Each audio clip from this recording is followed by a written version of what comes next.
நேரத்தில் வீட்டுக்கு வெளியில் அமர்ந்திருக்கும்போது ஒரு எறும்போட செயலை பார்த்தேன். ஒரு எறும்புக்கு அதனோட உருவத்தில் மிகப்பெரிய அளவிலான ஒரு இனிப்பு துண்டு கிடைக்குது. அந்த இனிப்பு துண்டு கிடைச்சோன்னே அந்த இனிப்பு துண்டை தூக்கிட்டு போகலாம் அப்படின்னு சொல்லிட்டு அந்த எறும்பும் முயற்சி பண்ணுது.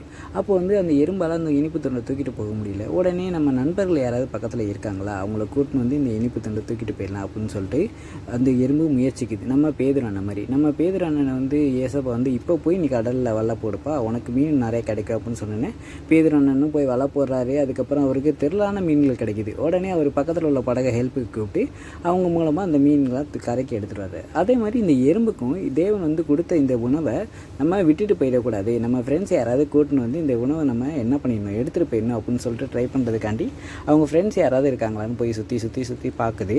ஆனால் அவங்க ஃப்ரெண்ட்ஸ் யாரும் இல்லை. இருந்தாலும் தேவன் தனக்கு இந்த டைமில் கொடுத்த உணவை, இந்த ஆசீர்வாதத்தை நம்ம என்ன பண்ணிடக்கூடாது, விட்டுட்டு போயிடக்கூடாது அப்படின்னு சொல்லிட்டு அந்த எறும்பு தனியாலாம் திரும்ப அந்த இனிப்பு துண்டை தான் உருவத்தில் மிகப்பெரிய அளவில் இருக்கிற அந்த இனிப்பு துண்டை என்ன பண்ணிடுது, தூக்கிட்டு போயிடுது.